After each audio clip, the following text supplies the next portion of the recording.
Okay, so let's continue with the further number of questions. पिछले lecture में हमने pressure due to a liquid column इस article पर based illustrations को discuss किया था. I guess illustration B we were discussing with, and up to question number 7 we have completed. So in today's class we will continue. So in the beginning I am taking question number 9. Question 8 जो है वो मैं थोड़ी देर के बाद लेता हूँ, थोड़ा सा कैलकुलेशन ज्यादा है उसमें.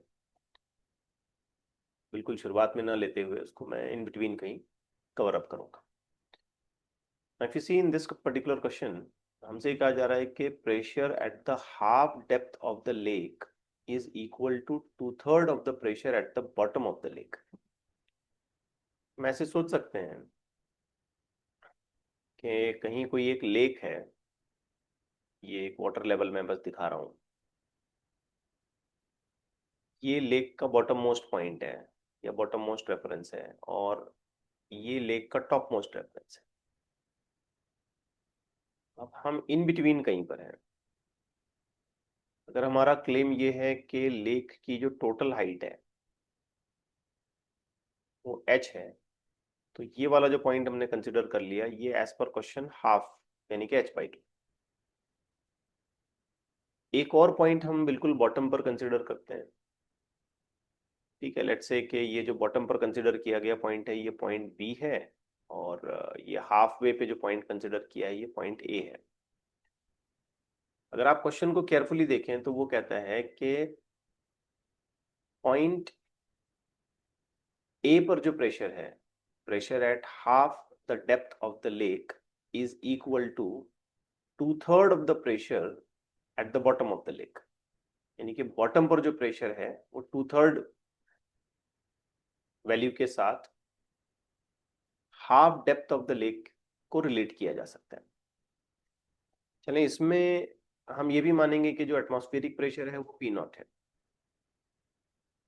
ठीक है, तो क्वेश्चन को एक मैथमेटिकल फॉर्म में अगर लिखा जाए, स्टेटमेंट को एक मैथमेटिकल फॉर्म में लिखा जाए, तो हमसे कहा जा रहा है कि pressure at half the depth of the lake is equal to 2/3 of pressure at the bottom. ये स्टेटमेंट आ गया सबको समझ में? यस. यस. अब इसे लिखें कैसे, तो ध्यान से देखो. एटमॉस्फेरिक प्रेशर को इंक्लूड करेंगे, रो जी h/2. ये पार्ट हो गया ए.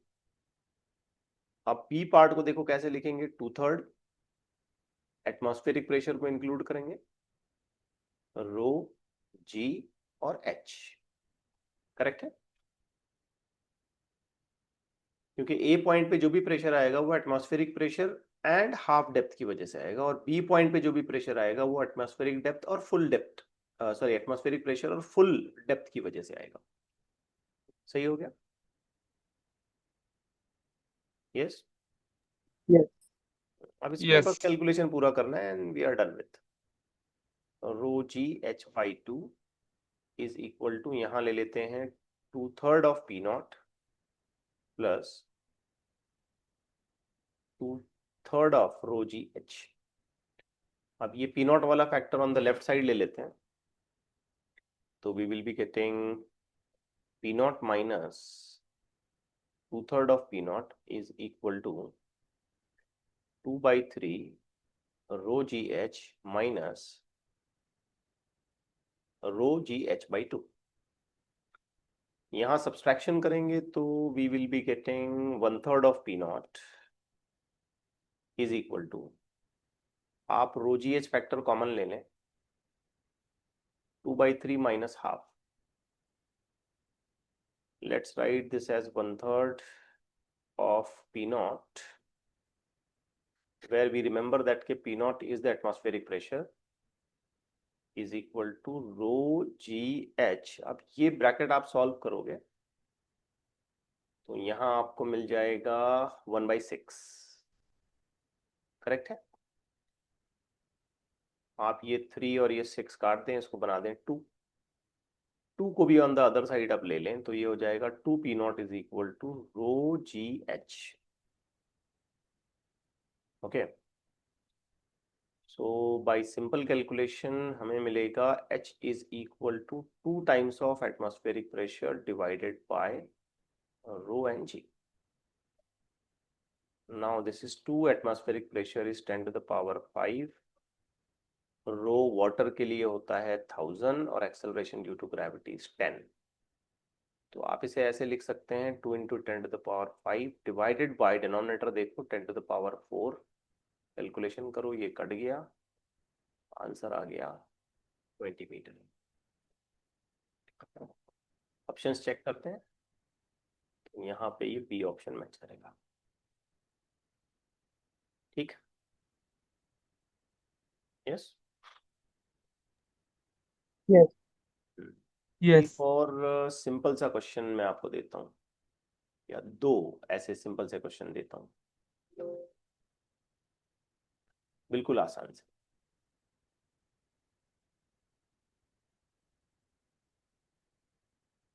As a bubble comes from bottom of the lake to the top. अगर कोई बबल जो है लेक के बिल्कुल बॉटम से, मानो जैसे ये लेक है, यहां बना रहे हैं, ये लेक है, इसके बॉटम में एक बबल है, छोटा सा बबल है. अब जैसे जैसे ये बबल ऐसे ऐसे ऊपर आएगा तो what will happen to its radius, इस पर हमें कमेंट करना है एज पर ऑप्शन. अब देखो काफी सिंपल बात है. अगर इंक्रीज है. कोई, यस, अगर कोई एयर बबल जो है लेक के बिल्कुल डेप्थ में है तो वहां पर प्रेशर बहुत ज्यादा है, और वो ज्यादा प्रेशर क्या करेगा, इस बबल को चारों तरफ से कंप्रेस करने की कोशिश करेगा. तो एयर बबल कंप्रेस्ड हालत में थोड़ा सा छोटा रहेगा, लेकिन जैसे जैसे ये बबल ऊपर की तरफ आ रहा है, लेक का डेप्थ कम हो रहा है, लेक का डेप्थ कम हो गया तो प्रेशर डिक्रीज हो रहा है. प्रेशर डिक्रीज हो रहा है तो ये बबल एक्सपांड हो सकता है, because we know very well ना, pressure and volume they are inversely proportional. Boyle's law आपने पढ़ा होगा, केमिस्ट्री में भी यूज होता है. तो प्रेशर अगर डिक्रीज हो जाता है तो वॉल्यूम इंक्रीज हो जाएगी. तो जैसे जैसे ये बबल ऊपर की तरफ रेज करेगा, हम देखेंगे कि बबल का साइज ग्रो करेगा, इंक्रीज करेगा. तो विद दिस कंसेप्ट हम यहाँ पे आंसर करेंगे कि radius of the bubble increase होगा. ठीक हो गया. Now let's talk to the next question. एक हाइड्रोजन बलून है, हमने उसको मून पर रिलीज कर दिया, व्हाट विल हैपन. अच्छा, हाइड्रोजन बलून का अर्थ पे क्या होता है. अर्थ पे जब हम हाइड्रोजन बलून को रिलीज करते हैं तो हम ये देखते हैं कि वो फ्लाई करता है, ऊपर ऊपर चला जाता है. क्यों? क्योंकि हाइड्रोजन एयर के कंपैरेटिवली थोड़ा सा हल्की होती है, लेस डेंस होती है.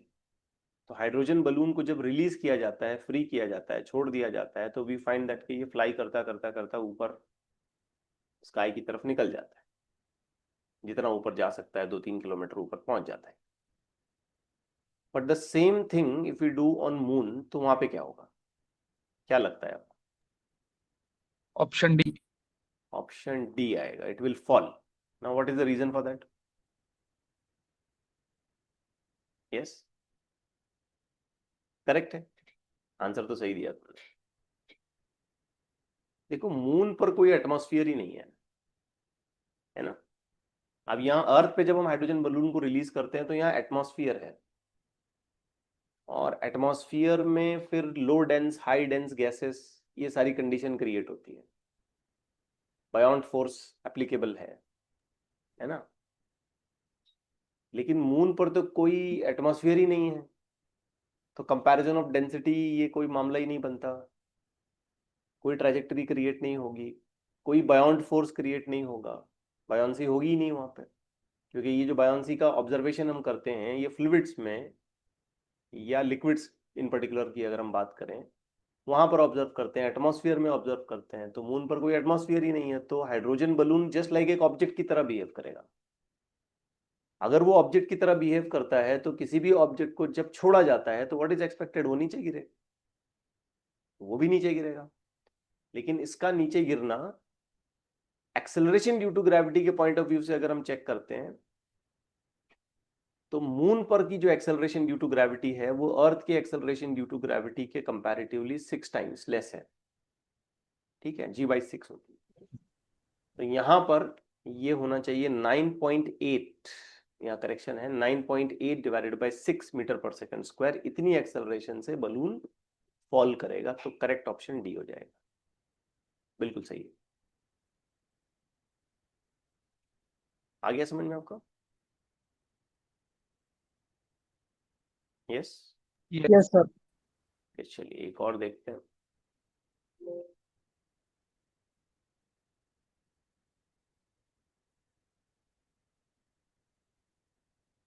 Now in this question we have an air bubble which is developed at the bottom of the lake at 47.6 meter deep and has a volume of 50 centimeter cube, इतना volume है उसका।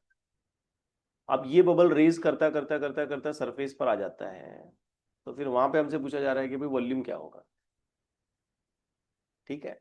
तो यही वाला concept है कि बॉटम में उसका वॉल्यूम कम है तो ऊपर आते आते वॉल्यूम ज्यादा हो जाएगा। अब एज पर क्वेश्चन बात करें तो बॉटम पे उसका वॉल्यूम था 50 सेंटीमीटर क्यूब, तो ऊपर 50 से ज्यादा होना चाहिए, ये तो तय बात है।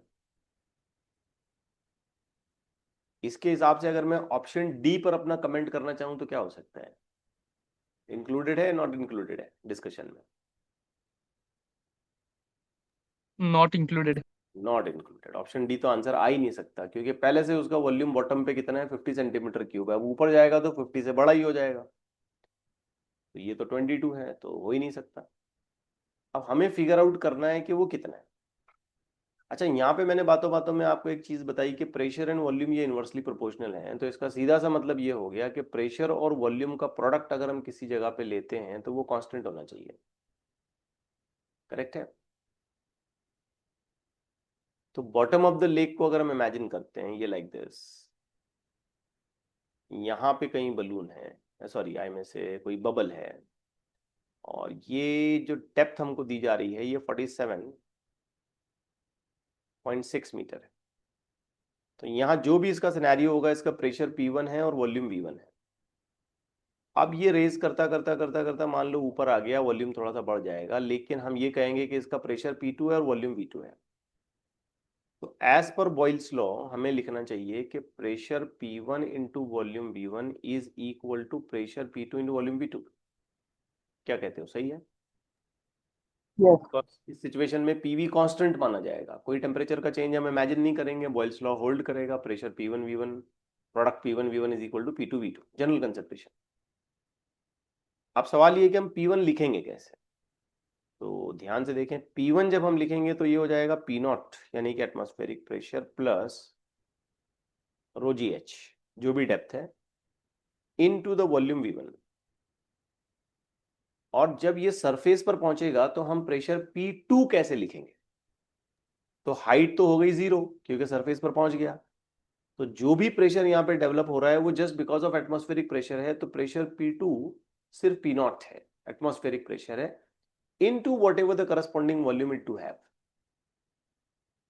अब हमें करना है इसका एक प्रॉपर कैलकुलेशन, ठीक, आइए करते हैं।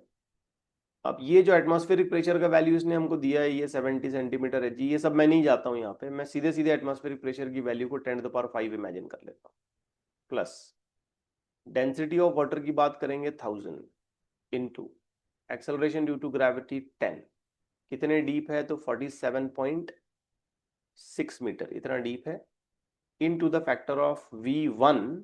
एंड इन करंट सिचुएशन अगर आप V1 को देखें तो उसका वॉल्यूम हमें प्रोवाइडेड है 50, इज इक्वल टू P2 मैं डायरेक्ट मेंशन कर देता हूं 10⁵, और नया वॉल्यूम हमें निकालना है V2। Now let's complete this calculation. ये हो गया 10⁵ प्लस ये 1 2 3 4, और यहां से एक डेसिमल में एक्स्ट्रा ले लेता हूं तो ये हो जाता है 4.76 into 10⁵ into 50 is equal to 10⁵ V2। 10⁵ के एडिशन के साथ अगर हम सोचेंगे तो ये हो जाएगा 5.76, है ना, 10⁵ यहाँ से और यहाँ से कॉमन ले लेंगे तो यहाँ 1 बच जाएगा, 1 + 4.76 हो जाएगा 5.76 into 10⁵ into 50 is equal to 10⁵ V2। Now it's very simple calculation. Now 10⁵ cancel हो गया, आपको V2 का आंसर मिलेगा 5.76 इंटू 50, ये मल्टीप्लीकेशन हो जाएगा नियर अबाउट 300 और यूनिट में यूज करूंगा सेंटीमीटर क्यूब। ठीक है, तो उस हिसाब से हम चेक करते हैं तो हमें मिलता है ऑप्शन बी। करेक्ट जा रहे हैं? Yes, yes. डाउट नहीं किसी को? कुछ सिंपल क्वेश्चंस है, कोई खास बात नहीं। आइए देखते हैं नेक्स्ट।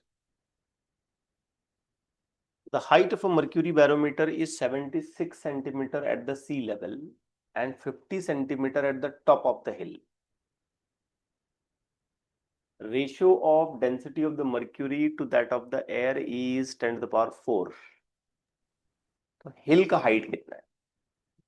मैं छोटा सा डायग्रामेटिक रिप्रेजेंटेशन करता हूं। ये सी लेवल के बाद ये एक हिल है। अब यहां पर अगर हम एक बैरोमीटर पकड़ते हैं, ये बैरोमीटर हमने पकड़ा, तो यहाँ बैरोमीटर की जो रेफरेंस हाइट है वो है 76 सेंटीमीटर और यही बैरोमीटर अपन ले जाते हैं हिल के टॉप पे बिल्कुल। तो हमने सीखा है कि जैसे जैसे हम ऊपर जाते हैं वैसे वैसे प्रेशर डिक्रीज हो जाता है। तो यहाँ इसकी हाइट है 50 सेंटीमीटर। करेक्ट, यही बोला इसने? ठीक है, कैसा नो? चलो, ये जो सिचुएशन को बता रहा है यहाँ प्रेशर P1 मान लेते हैं और ये जिस सिचुएशन को बता रहा है यहाँ पर प्रेशर P2 मान लेते हैं। अब इस पोजीशन और इस पोजीशन के बीच में क्या भरा हुआ है? एयर। एयर यहां से लेके यहां तक क्या है? Yes, air. यस। हिल है एक, एल। उसकी एक हाइट है h और भरा हुआ है एयर। तो आप एक बेसिक बात समझो कि अगर मैंने कैलकुलेशन में P1 माइनस P2 किया, मतलब यहां जो प्रेशर है और यहां जो प्रेशर है बॉटम और टॉप पे, इन दोनों को डिफरेंस में देखा, इन दोनों का डिफरेंस किया, तो ये उतना ही होना चाहिए जितना इस एयर की हाइट के बराबर है। यानी कि ये जो पहाड़ की हाइट है, जो हिल की हाइट है, उसके बीच में जो एयर फील्ड है, वो एयर का कॉलम का जो प्रेशर का वैल्यू बनता है वो उतना ही होना चाहिए जो बैरोमीटर में इन दोनों जगहों पर प्रेशर का डिफरेंस है। कंसेप्ट समझ रहे हैं? यस। Yes sir. तो यहां पर अगर मैं प्रेशर डिफरेंस को लिखता हूं तो ये होना चाहिए density of air and then G and then H। और ये H कुछ और नहीं है, ये पॉइंट और ये पॉइंट के बीच का वर्टिकल हाइट है, लेकिन हिल के रेफरेंस में वो हिल का हाइट है। ठीक है, अब P1 मैं बैरोमीटर में मेजर कर रहा हूं, तो ध्यान से देखो, मैं लिखूंगा density of mercury gravity into barometer का हाइट माइनस P2 भी मैं बैरोमीटर में मेजर कर रहा हूं, तो इसकी जगह पे मैं लिखूंगा डेंसिटी ऑफ मर्क्यूरी ग्रेविटी और बैरोमीटर का height is equal to density of air gravity and then height of hill. तो G फैक्टर कट गया। डेंसिटी ऑफ मर्क्यूरी को मैंने ले लिया कॉमन। H1 जैसे मुझे दिख रहा है 76 सेंटीमीटर का कन्वर्जन करना पड़ेगा 10⁻⁻² minus H2 50 into 10⁻⁻² is equal to दूसरी तरफ rho into H, where H is the height of hill. समझ लें बात आप, यहां जो बैरोमीटर का रीडिंग है, जो प्रेशर वो बता रहा है, और हिल के टॉप पर जो वो प्रेशर बता रहा है, इन दोनों का अगर मैं डिफरेंस लेता हूं तो ये उतना ही होना चाहिए जितना हिल की हाइट के बराबर एयर कॉलम का हो सकता है। ये कंसेप्ट समझ आना चाहिए आपको। ये कंसेप्ट समझ में आया तभी आप ये इक्वेशन लिख पाओगे। Pressure at the bottom barometer में measured, pressure at the top barometer में मेजर्ड, इन दोनों में अगर मैंने डिफरेंस लिया तो ये उतना ही होना चाहिए जितना हिल की हाइट के बराबर के एयर कॉलम का हो सकता है। ठीक हो रही है बात? Yes sir. ओके, अब ये मर्क्यूरी की डेंसिटी और ये एयर की डेंसिटी का मैंने रेशियो ले लिया, ठीक। यहां पर मल्टीप्लीकेशन किया, सॉरी सब्सट्रैक्शन किया, तो सब्सट्रैक्शन में हो गया 76 माइनस 50, तो 76 माइनस 50 हो गया 25 इनटू कंटिन्यूएशन में आया 10 टू द पावर -4 और इस तरफ बच गया h। ये सिर्फ h बच गया बिकॉज रो ए फैक्टर मैंने तो डिनोमिनेटर में शिफ्ट करा दिया। अब अगर आप क्वेश्चन को केयरफुली देखते हैं तो आपको ये रेशियो गिवन है, ratio of density of mercury to that in air 10 to the power 4 है। तो let me write this equation once again, h is equal to ये रेशियो, ये जो रेशियो है यहां मेंशन कर रहा हूं मैं 10 टू द पावर 4 और आगे 25 into 10 to the power -2. So that turns out to be 25 into 10 to the power 2, which I can write 2.5 into 10 to the power 3 meter. But if I just convert this meter into kilometer, I can write 2.5 kilometer. तो ये इसका expected answer है।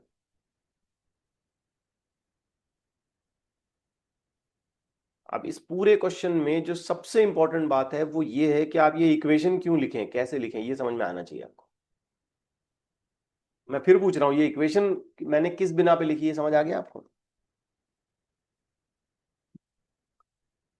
अगर doubt है तो बताएं, हम इस पे थोड़ा वक्त देंगे।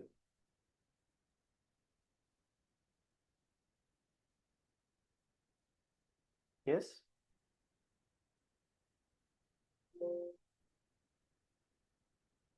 Yes, everyone got this point? Yes sir. मैं फिर थोड़ा सा, हो सकता है आप शर्मा के या किसी रीजन से बोल नहीं रहे हो, लेकिन मैं फिर से हल्का सा इसका एक्सप्लेनेशन दोबारा रिपीट करता हूँ। देखो, हिल के बॉटम पे हमने क्या किया, प्रेशर मेजर किया बैरोमीटर में। Barometer is the pressure measuring device, है ना, एटमॉस्फेरिक प्रेशर मेजर करता है बैरोमीटर।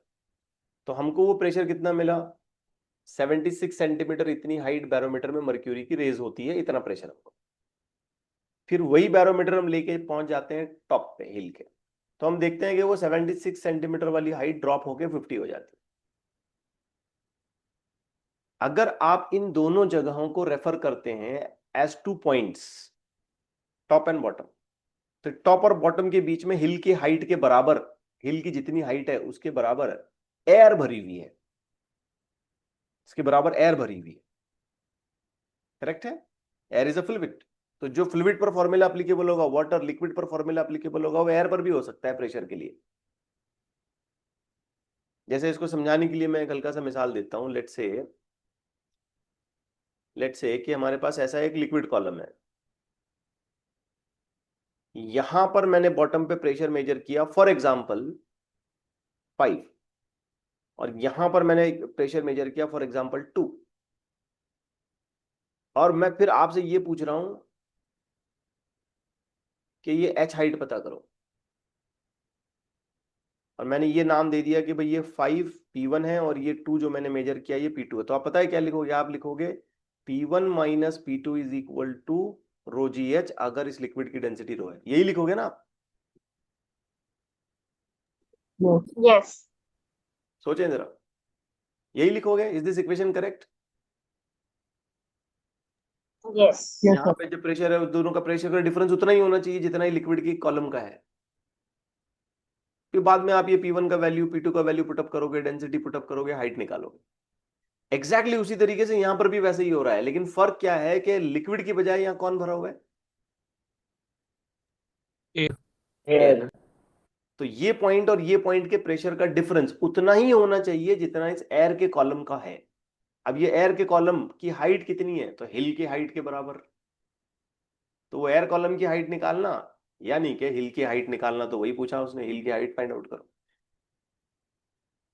डन है? Yes. Okay, yes sir. Let's go to the next question. अब ये क्वेश्चन थोड़ा सा लेंदी है, लेंथी इन द सेंस थोड़ा ज्योमेट्री अप्लाई करना है, ट्रिग्नोमेट्री अप्लाई करना है, we can just manage it. एक अरेंजमेंट गिवन है हमें जिसमें लिक्विड्स जो हैं एक ट्यूब में प्लग की हेल्प से रुका के रखे गए हैं। अब हमने जैसे ही प्लग रिमूव किया तो हमसे पूछना है कि भाई लिक्विड, हमसे पूछा गया कि लिक्विड कितना एंगल टर्न करेगा, और ये वो अरेंजमेंट है जिस पर हम डिस्कशन करना चाहते हैं। ये वाला अरेंजमेंट है, इस पे हमने कैलकुलेशन बनाना है पूरा। तो ऐसा एक पूरा सर्कुलर ट्यूब है, यहाँ पे प्लग लगाया है। अब ये प्लग मैंने रिमूव कर दिया, अब ये पोर्शन में जो लिक्विड है ना उसकी डेंसिटी 2 रो है, जबकि दूसरे साइड वाले पोर्शन पे जो लिक्विड है उसकी डेंसिटी रो है। तो ऑब्वियस बात है, जैसे ही मैंने ये प्लग रिमूव किया तो ये 2 रो वाला लिक्विड क्या करेगा, इस रो वाले लिक्विड को कंप्रेस करेगा, सॉरी इस रो वाले लिक्विड पे प्रेशर बढ़ाएगा और इसको ऊपर की तरफ ढकेलेगा। तो रो वाला लिक्विड शिफ्ट हो जाएगा ऊपर और यहां से 2 रो वाला लिक्विड आ जाएगा नीचे। यहां तक क्लियर हुआ सबको? यस, यस और नो? यस। तो मानो कि 2 रो वाला लिक्विड जो है ना यहां तक आ गया। फॉर एग्जाम्पल ये मैं एक रेड लाइन यहां पे बना देता हूं कि ये यहां तक 2 रो वाला लिक्विड आया यहां से, और इसके ऊपर रो वाला लिक्विड चला गया और मानो कि वो यहां तक गया। तो हमसे पूछा जा रहा है कि कितना एंगल टर्न हुआ, एंगल टर्न पता करें। और वो एंगल हमको यहां ज्योमेट्रिकली दिया हुआ है थीटा। तो ऑब्वियस बात है ये दूसरी तरफ मैं ले लेता हूं तो यहां भी तो थीटा हो जाएगा। ये लाइन में ज्वाइन करवा देता हूं तो ये तो हम समझ जाएंगे कि ये रेडियस है आर। ठीक है। अच्छा, ये जो पुश करना है, ढकेलना है लिक्विड को, ये कब तक चलता रहेगा? जब तक Up प्रेशर की till both इक्वालिटी नहीं आ जाती। sides are equal. हाँ, प्रेशर की इक्वालिटी नहीं आ जाती है तब तक। तो हम क्या करते हैं, हम एक रेफरेंस पॉइंट चॉइस करते हैं यहाँ बीच में। देखो ये रेड डॉट जो मैं लगा रहा हूं ना, यहाँ हम एक रेफरेंस पॉइंट चॉइस कर लेते हैं। अब इसको जितना पुश करना था वो पुश कर दिया, इसने भी जितना मतलब रिटेलिएट करना था, ऊपर जाना था, जो करना था कर दिया। अब एक जगह पे जाके वो आके सेटल हो जाएंगे। तो ये जो रेड पॉइंट है, सेटल होने के बाद ना तो ये राइट की तरफ मूव करेगा और ना ही लेफ्ट की तरफ मूव करेगा। मतलब यहां पर एक इक्विलिब्रियम क्रिएट हो जाएगा, और वो इक्विलिब्रियम इस सेंस में होगा कि इसके लेफ्ट की तरफ से आने वाला प्रेशर और इस रेड पॉइंट के राइट की तरफ से आने वाला प्रेशर इक्वल होना चाहिए, तभी यहां पर रेड पॉइंट इक्विलिब्रियम में आएगा। करेक्ट है? यस, जल्दी जल्दी आंसर करें। Yes sir. तो मैं क्या करता हूं कि इस रेड पॉइंट को रेफरेंस मान के यहाँ पे एक लाइन बना देता हूं। अब बाद में मुझे तो हाइट्स मेजर करनी है ना, तो मैं यहाँ पे एक लाइन बना देता हूं। अब लिक्विड कॉलम की हाइट लेनी है तो आप बोलेंगे सर ऐसे ये पाइप के अंदर हाइट ले लो, ऐसी ऐसी नहीं चलेगी, हाइट तो हमें सीधी गिननी होती है। तो एक वर्टिकल लाइन में ऐसे भी बना लेता हूं कि मैं सीधी हाइट्स को गिन सकूं, ये ऐसे। ठीक है।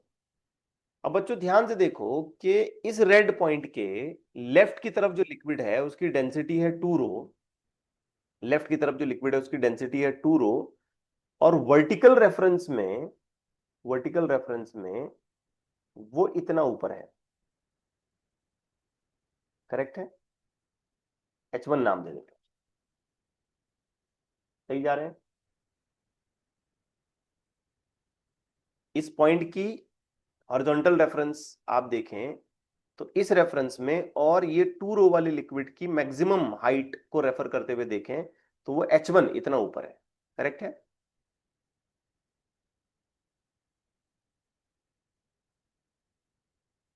अरे हाँ या ना, जल्दी बोले। Yes, sir. Yes sir. अच्छा, यही 2 रो इस तरफ अगर मैं रेफर करता हूं, इस तरफ 2 रो रेफर कर रहा हूं मैं, 2 रो, तो वो इतना ऊपर है, ये ब्लू लाइन मैंने लगा दी, तो वो कितना ऊपर है, इतना, H2 ऊपर है, करेक्ट।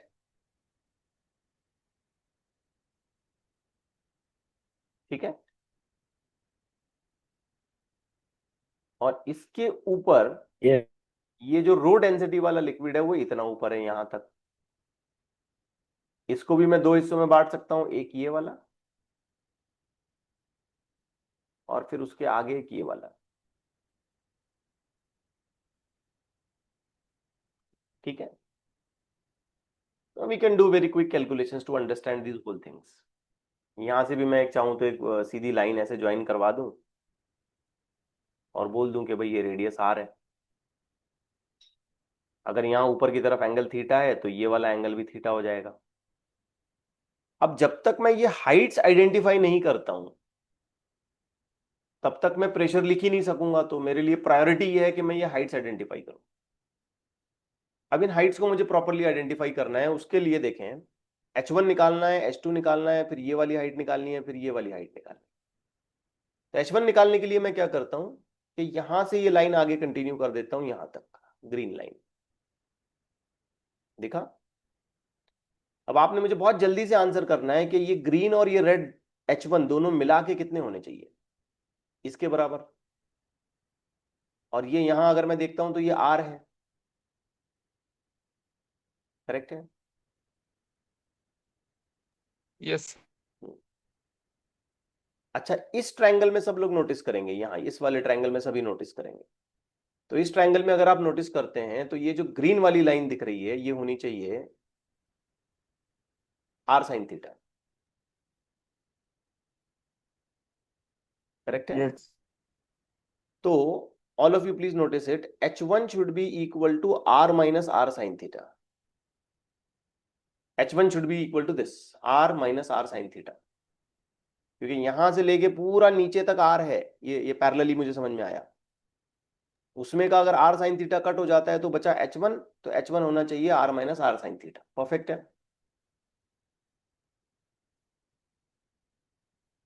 परफेक्ट है। Yes, sir. अच्छा, अब इस पिंक लाइन को देखो, ये वाली जो पिंक लाइन है यहां से, और इस ट्रायंगल की तरफ नोटिस करो, ये वाला ट्रायंगल। अगर आप इसको ध्यान से देखोगे तो पिंक वाली जो लाइन है, पिंक जो लाइन आपको दिख रही है वो होनी चाहिए, ये जो पिंक लाइन है ये होनी चाहिए R cos थीटा, करेक्ट है। देखो ये वाले ट्रायंगल में ये R है, ये एडजेसेंट साइड है, एडजेसेंट साइड होती है R cos थीटा। सही जा रहे हैं। Yes, sir. तो आप मुझे बताओ H2 कितना होना चाहिए, जल्दी से बताओ, we have very less time left. R minus R. हाँ, बढ़िया बढ़िया, बहुत अच्छे, शाबाश। R minus Cos R theta. cos Cos theta, theta. बहुत अच्छे, शाबाश, बहुत अच्छे बेटा, very good.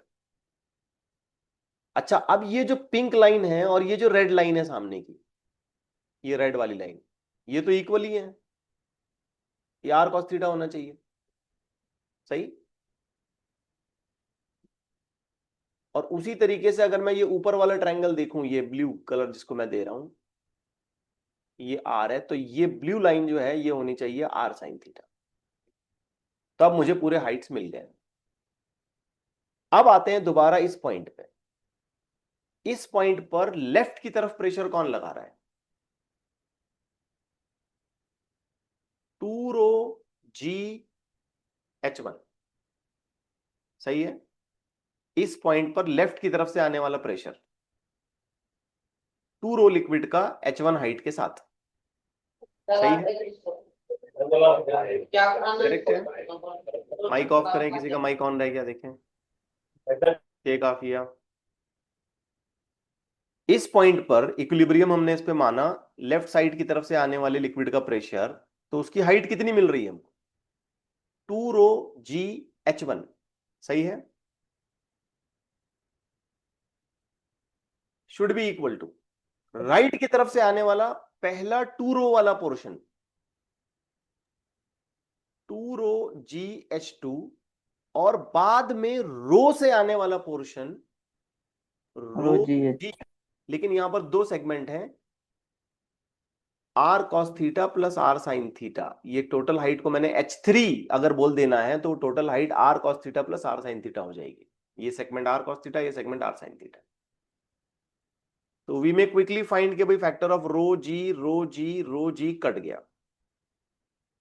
2 times of h1 का वैल्यू, यहां देखें ये रहा h1 का value, R R minus R. R sine theta is equal to 2 times of h2 का value r minus R cos theta plus ये r cos theta plus r sine theta. Continuation में जाते हैं, this will become 2r minus 2r sine theta is equal to 2r minus 2r cos theta plus r cos theta plus r sin theta. अब इसमें से 2r factor यहां से cancel हो गया। ये r sin थीटा अगर मैं लेफ्ट साइड की तरफ ले जाता हूं और कैलकुलेशन पूरा करता हूं तो आप देखेंगे ये बन जाएगा -3r sin थीटा, और यहां से -2r cos थीटा और cos थीटा ये सॉल्व करता हूं तो ये बन जाता है -r cos theta. R R भी कट गया, माइनस माइनस भी कट गया, इस तरफ बचा 3 times of sine theta is equal to cos theta, which means sine theta divided by cos theta is equal to 1/3। That gives us a very quick result, tan of theta is equal to 1/3, which means theta is equal to tan inverse of 1/3। ये इसका answer आएगा। Okay, आ गया समझ में?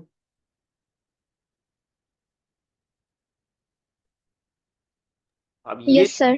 या ये जो question है आप इसको वीडियो अवेलेबल होने के बाद एक और बार देखो, सोचो समझो अच्छे से, ठीक है? और अगर नहीं फिर भी कुछ डाउट रह जाते हैं तो कल मुझे कॉलेज में मिलना, हम इस पर बात करेंगे। रुक जाए। Yes Yes, sir. yes sir,